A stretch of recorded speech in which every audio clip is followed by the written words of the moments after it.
दोस्तों नमस्कार। आप सभी का मेरे YouTube चैनल कहानी संकलन में स्वागत है। आज मैं आप सभी लोगों के लिए लेकर आया हूँ पंडित श्री राम शर्मा आचार्य द्वारा रचित आत्मानुभव मरने के बाद हमारा क्या होता है का अष्टम अर्थात अंतिम खंड भूत बाधा और उसका निवारण। प्रस्तुत है आत्मानुभव भूत बाधा और उसका निवारण। साधारण श्रेणी या निकृष्ट कोटि का जीवन बिताने वाले वे व्यक्ति जो लालसा, पीड़ा एवं मोहग्रस्त अवस्था में शरीर छोड़ते हैं, अक्सर प्रेत योनियों में पड़ जाते हैं। यह पिछले पृष्ठों पर बताया जा चुका है। इस योनि में आत्मा का कोई विशेष उन्नति नहीं होती। अतृप्ति, द्वेष, कुढ़न आदि से प्रेरित होकर यह दूसरों को कष्ट देने, डराने या हानि पहुंचाने का प्रयत्न किया करते हैं। कुछ ऐसे होते हैं जो अत्यंत मोहग्रस्त होने के कारण प्रेत हुए हैं और अपने प्रियजनों के साथ रहना चाहते हैं। यह हानि तो कुछ नहीं पहुंचाते, परंतु अपनी वासनाओं को तृप्त करने के लिए कुछ न कुछ याचना करते रहते हैं। स्थूल मनुष्य शरीर की भांति इन प्रेतों का शरीर नहीं होता और न उन्हें अन्न जल की आवश्यकता होती है। वायु रूप सूक्ष्म शरीर से अन्न जल जैसी स्थूल चीजें खाई भी नहीं जा सकती, तो भी इनकी वासनाएं जागृत रहती है और पूर्व जन्मों में अनुभव किए हुए इंद्रिय भोगों को भोगना चाहती है। आपने देखा होगा कि मृत्यु शैया पर पड़े हुए कुछ रोगी नाना प्रकार के स्वादिष्ट भोजन मांगते हैं। वे चीजें उन्हें दी जाती हैं तो खाई एकाध तोले भी नहीं जाती। करीब करीब ऐसी ही दशा इन प्रेतों की होती है। वे मनुष्य शरीर में भोगे हुए भोगों को भोगना चाहते हैं, पर जिस शरीर में है उनके द्वारा उनको भोगना संभव नहीं। वृक्ष के शरीर में जो आत्मा है वह पशु के शरीर के भोगों को नहीं भोग सकती और न कोई पशु उन भोगों को भोगने में समर्थ है जो वृक्षों को प्राप्त है। हर शरीर की स्वादेंद्रियां पृथक ढंग की होती हैं, इसलिए प्रेत इच्छा करते हुए भी मनुष्य शरीर के स्वादों को चखने में असमर्थ रहते हैं। इस असमर्थता का अनुभव करके वे और भी अशांत रहने लगते हैं और झुंझलाहट को अपने निकटस्थ व्यक्तियों पर निकालते हैं, उन्हें कष्ट देते हैं। हाँ, कभी कभी कोई वृद्ध उनका अपवाद करते देखे जाते हैं। मृत्यु के समय उनकी समझ परिपक्व होती है। बच्चों के लिए उनकी ममता, स्नेह, सहायता व क्षमा का भाव होता है। इंद्रियां भी इनकी अधिकांश में तृप्त होती हैं। ऐसे प्रेत जिस घर में रहते हैं उस घर में लोगों की सहायता किया करते हैं, आपत्तियों से सचेत करते हैं और कष्टों के निवारण में जो कुछ वे थोड़ी बहुत सहायता पहुंचा सकते हैं पहुंचाते हैं। इनके द्वारा जानबूझकर कोई ऐसा कार्य नहीं किया जाता जो संबंधियों को हानिकारक हो। मन की एक प्रवृत्ति ऐसी है कि यदि वह स्वयं जिस इच्छा को पूर्ण नहीं कर पाता तो उसे दूसरों से पूर्ण कराकर स्वयं तृप्ति का आनंद अनुभव करता है। बड़ा हो जाने पर आदमी छोटे खिलौने से लोक लाज की वजह से नहीं खेलता, परंतु वह अपने बच्चों के लिए अच्छे अच्छे खिलौने लाता है और उन्हें खेलते देखकर अपनी तृप्ति का अनुभव करता है। इसी प्रकार प्रेत अपनी वासना को तृप्त करने के लिए दूसरों को भोजन आदि कराने का आदेश करते हैं और उनकी तृप्ति से स्वयं भी संतोष लाभ प्राप्त करते हैं।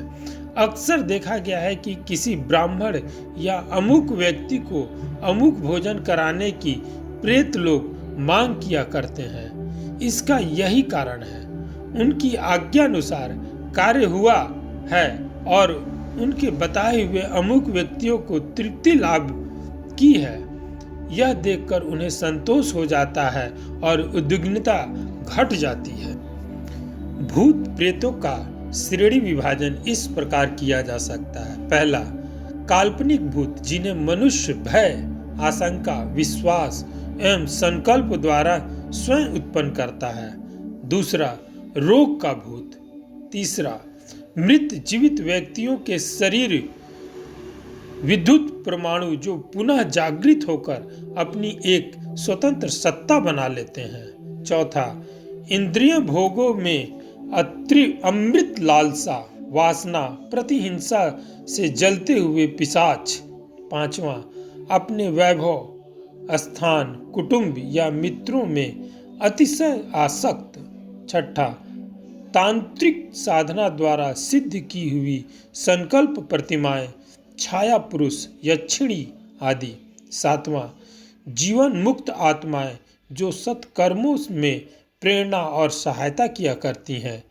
इन 7 श्रेणियों में सभी प्रकार के भूत प्रेत आ जाते हैं। इनमें आरंभिक 5 तो मनुष्य को हानि ही पहुंचाते हैं।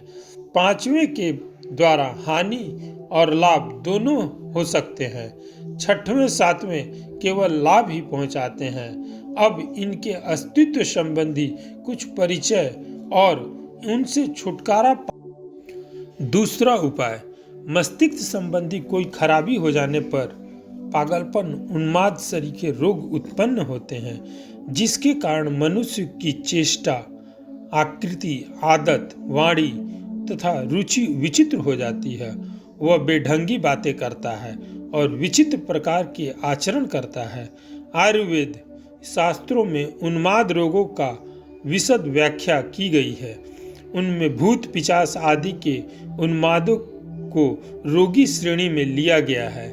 कोई अतृप्त इच्छा गुप्त मन में दबी पड़ी रहे तो वह समय पाकर मृगी, मूर्छे आदि का रूप में उभरती है।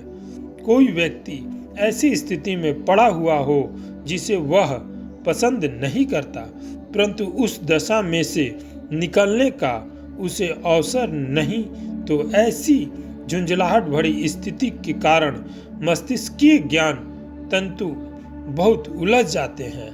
भूतावेश जैसी स्थिति हो जाती है। देखा गया है कि कई किशोर लड़कियां अपनी ससुराल जाती हैं, परंतु वहां का वातावरण उन्हें पसंद नहीं आता। ऐसी दशा में उद्विग्नता और लाचारी का क्षोभ उनके मानसिक तंतुओं पर आघात असर डालता है, जिसके कारण भूत बाधा जैसे लक्षण उनमें दृष्टिगोचर होने लगते हैं। अपनी ओर ध्यान आकर्षित करने की एक वृत्ति मनुष्य में पाई जाती है। इससे प्रेरित होकर कई मनुष्य झूठ मूठ भूतावेश का बहाना करते हैं अथवा ऐसे किस्से गढ़ लेते हैं। यह भी एक प्रकार की मानसिक कमजोरी है। अप्रसन्न और असंतुष्ट लोग अपने परिवार को परेशान करने, नुकसान पहुंचाने और पैसा खर्च कराने के लिए भूत बाधा की सृष्टि करते देखे गए हैं। चालाक नौकर, बदमाश पड़ोसी, ठग, ओझा आदि की करतूतें भी भूत उन्माद के समान ही आडंबर खड़ा कर लेती है। यह सामाजिक रोग है। तीसरा उपाय, पिछली फसल में जो अनाज पैदा हुआ था उसके कुछ पौधे अगली फसल में भी उग आते हैं। कारण यह है कि पिछली फसल में जो दाने खेत में गिरे थे वे नष्ट नहीं हुए, वरन समय पाकर उग आए। इस प्रकार किसी मकान में कोई असाधारण नीच या ऊंच स्वभाव का मनुष्य रहा हो अथवा कोई असाधारण घटना घटी हो तो संबंधियों के सूक्ष्म शरीर के कुछ परमाणु उसमें विशेष रूप से चिपक जाते हैं। यह परमाणु अनुकूल परिस्थितियां पाकर पुष्ट होते हैं और एक अदृश्य व्यक्ति जैसी स्वतंत्र सत्ता कायम कर लेते हैं। एक घर में बहुत समय तक एक वेश्या रही, पीछे वह चली गई। उसी मकान में कुछ दिन बाद एक सदाचारी भद्र पुरुष का रहना हुआ। वे बहुत संयमी, ब्रह्मचारी और अच्छे विचारों के थे, किंतु जिस दिन से उस मकान में रहे उस दिन से उन्हें नित्य स्वप्न दोष होने लगा। स्वप्न में उन्हें एक सुंदर स्त्री दिखाई पड़ती थी और उसी की कुछ चेष्टाएं उन्हें गिरा देती थी। एक दिन वे बाजार में जा रहे थे तो देखा कि साक्षात वही स्त्री कोठे पर बैठी हुई है जो उन्हें रात में दिखाई पड़ती है। वे बहुत असमंजस में पड़े कि यह क्या मामला है। वे घबराए हुए हमारे पास आए, हमें सारी घटना उन्होंने बताई। तलाश करने पर मालूम हुआ कि वह वेश्या उस मकान में रहती थी। हमने उन भद्र पुरुष को बताया कि उस वेश्या के कुछ विद्युत कण उस मकान में रह रहे हैं और परिस्थितियों के कारण उन्होंने अपनी अलग सत्ता कायम कर ली है। वे एक प्रकार से जीवित व्यक्ति का प्रेत बन गए हैं। वे ही इस तरह कार्य करते हैं। आप उस मकान को खाली कर दीजिए। उन भद्र पुरुष ने मकान छोड़कर दूसरा ले लिया। इसके बाद न उन्हें स्वप्न दोष हुआ और न कभी वह स्त्री दिखाई दी। ऐतिहासिक स्थानों या तीर्थ स्थानों में कभी कभी वहाँ के प्राचीन पुरुषों की झलक दिखाई दे जाती है। वृंदावन की सेवा कुंज में कभी कभी श्री कृष्ण जी की एक अस्फुट सी झांकी लोगों को हुई है। किन्हीं ने रास लीला होती देखी है। ऐसे दृश्यों का कारण यह है कि ऊंची आत्माओं का तेज बहुत बढ़ा चढ़ा होता है। उस तेज के विद्युत कण हजारों वर्षों तक वहां बने रहते हैं और समय समय पर उनका मूर्त रूप देखने में आता रहता है। कुरुक्षेत्र, इंद्रप्रस्थ आदि के ऐतिहासिक स्थानों में किन्हीं को महाभारत कालीन पुरुषों की झांकियां हुई है। तीर्थों के वातावरण में एक विशेषता यह होती है कि वहाँ जो प्रख्यात मनस्वी महापुरुष हुए हैं उनका प्रभाव किसी न किसी रूप में विद्यमान रहता है और वह अनुकूल मनोभूमि वाले लोगों को विशेष रूप से प्रभावित करता है। स्पष्ट है कि जहाँ मनुष्य शरीरों का कुछ असाधारण प्रयोग हुआ है वहाँ भूत बाधा जैसी गड़बड़ें बहुत देखी जाती है। शमशान, कब्रिस्तान, फांसी घर, जिबा खाने आदि स्थानों का वातावरण बड़ा आतंकित रहता है।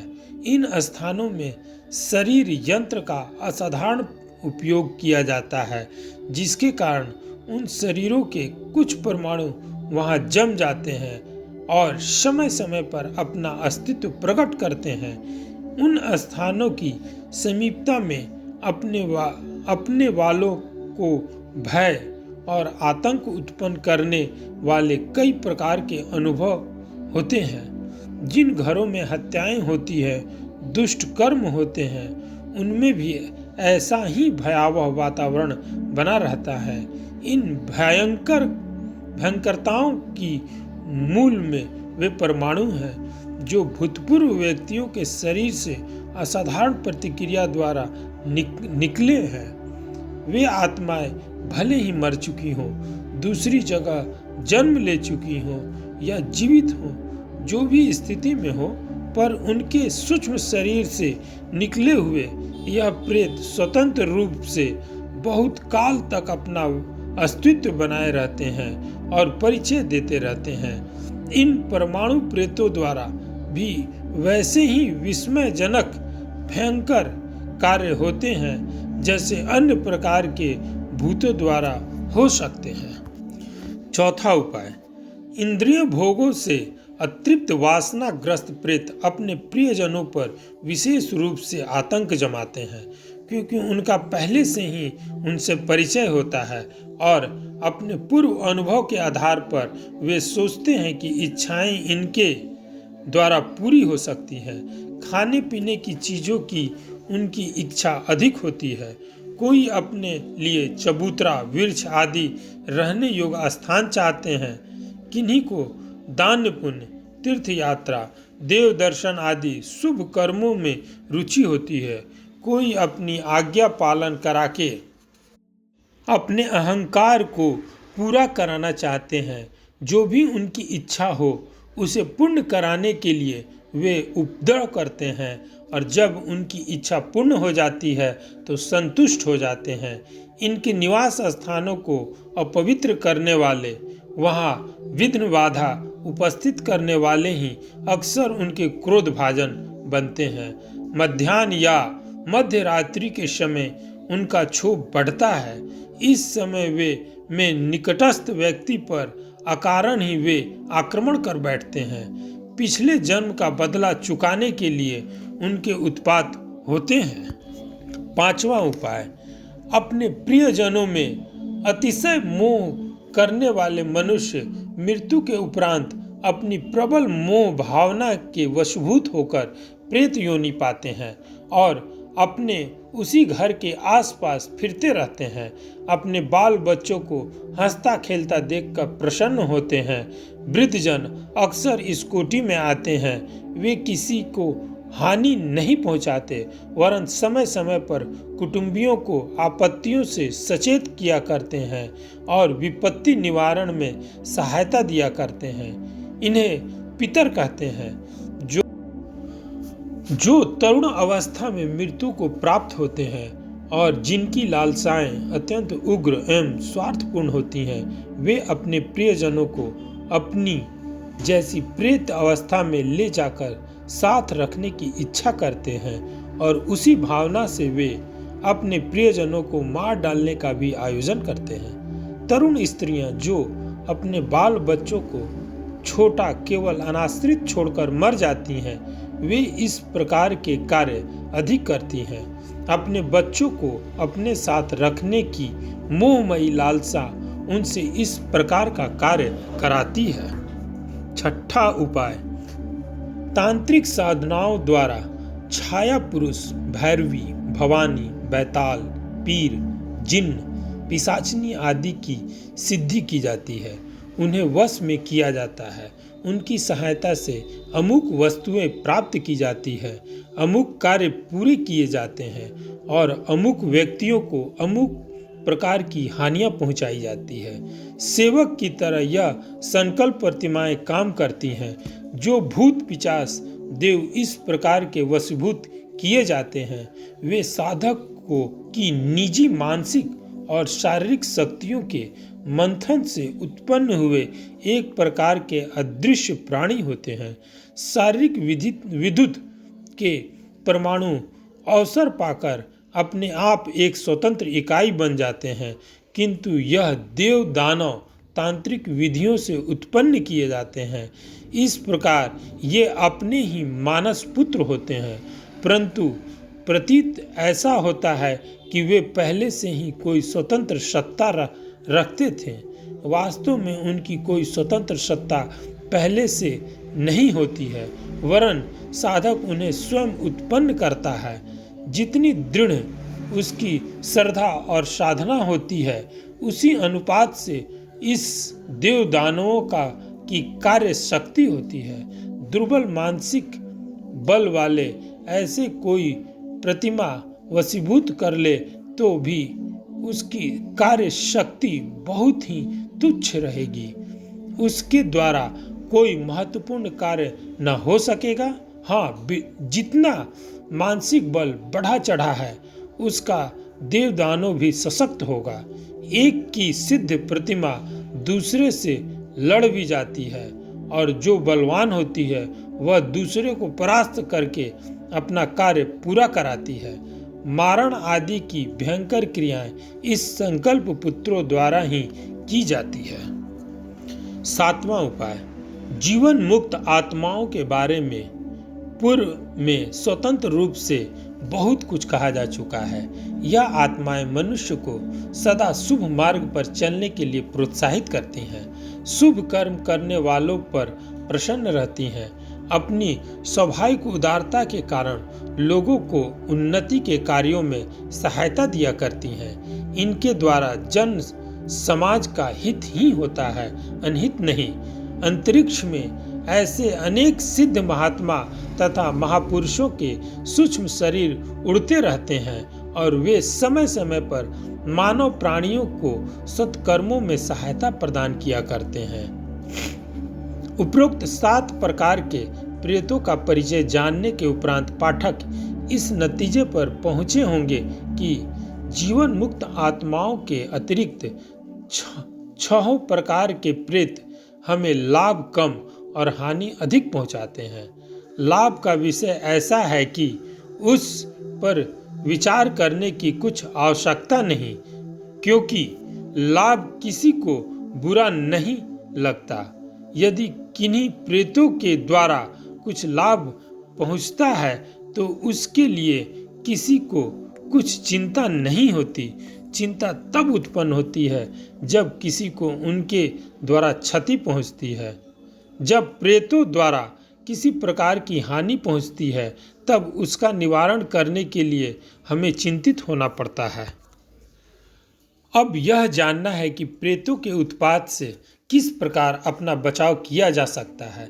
यद्यपि ऐसे उत्पात बहुत ही कम होते हैं तो भी जिन्हें उस अवस्था में पड़ जाने का दुर्भाग्य प्राप्त होता है, उनके भय, कष्ट और दुख का ठिकाना नहीं रहता।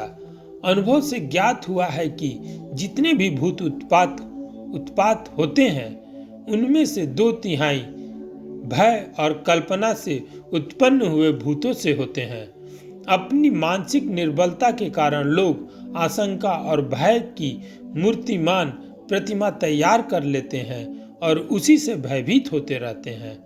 अज्ञान, कुसंस्कार, आत्मिक निर्बलता और अंधविश्वास के कारण काल्पनिक भूत उत्पन्न होते हैं और उन्हीं लोगों को डराते धमकाते हैं। यदि साहस और आत्मविश्वास का अभाव न हो और भय दिखाने वाली बात की गंभीरतापूर्वक खोज करने की आदत डाली जाए तो इस काल्पनिक भूतों का अस्तित्व नष्ट हो जाता है। चूहों की खड़बड़ को लोग भूतों की करतूत मान बैठते हैं। अंधेरे में झाड़ी की टहनियाँ यदि हाथ पांव से दिखाई दे रहे हो तो, केचुली की मिट्टी बिखर रही हो तो मसाल जलाकर भूतों की बारात निकलती समझी जाती है। घर में बंदर ने ईंट और पत्थर फेंक दिए हो तो वह भी भूत की हरकत समझी जाती है। कोई मस्खरा या धूर्त व्यक्ति ऐसे आडंबर रच डालता है जिसे सहज ही भूत की माया समझा जा सकता है। इस प्रकार की घटनाओं की गंभीरता पूर्वक छानबीन की जाए तो कारण का पता चल जाता है और भ्रम से सहज ही छुटकारा मिल जाता है। मिथ्या भ्रमों के विरुद्ध जोरदार आंदोलन किया जाए और मिथ्या विश्वासों को लोगों के मन से हटा दिया जाए तो भूतों की 2/3 बाधा मिट सकती है। शेष 1/3 में आधा भाग मनुष्य के निकले हुए विद्युत परमाणुओं की स्वतंत्र सत्ता का होता है। इनका प्रभाव किसी स्थान विशेष में होता है। एक नियत घेरे के अंदर ही यह अपना प्रभाव दिखा सकती है, वह भी तब जब कोई अकेला आदमी वहां सुनसान समय में रहे।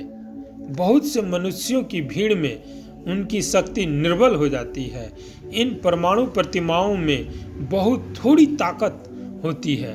अपना रूप दिखा देना, स्वप्न या तंद्रा अवस्था में पड़े हुए व्यक्तियों का अपना परिचय देना, कोई शब्द या दृश्य प्रकट करना आदि कार्यों द्वारा उनका अस्तित्व दिखाई पड़ता है। उससे डरकर कोई व्यक्ति स्वयं ही अपनी हानि कर ले, यह बात दूसरी है, लेकिन वैसे उन परमाणु प्रतिमाओं में ऐसी शक्ति नहीं होती कि किसी को कुछ हानि लाभ पहुंचा सके। सैकड़ों पीछे 15-20 घटनाएं इन प्रतिमाओं के द्वारा होती देखी जाती है। जिन घरों में इस प्रकार की गड़बड़े दिखाई पड़े उन्हें कई बार अच्छी तरह चना, गोबर, फिनाइल आदि से साफ करना चाहिए। नीम की पत्तियां घर में जलाकर बाहर के दरवाजे बंद कर देना चाहिए ताकि पत्तियों का धुआं घर में भर जाए। इसके अतिरिक्त हवन, यज्ञ आदि का भी अच्छा प्रभाव पड़ता है। जागरण, धार्मिक गीत, वाद्य, संकीर्तन, शंख ध्वनि से इस प्रकार की अणुमूर्तियों को हटाने में सहायता मिलती है। प्रेतोन्माद के मानसिक रोग की चिकित्सा आरंभ करते हुए रोगी को बल वीर्यवर्धक भोजन देना चाहिए।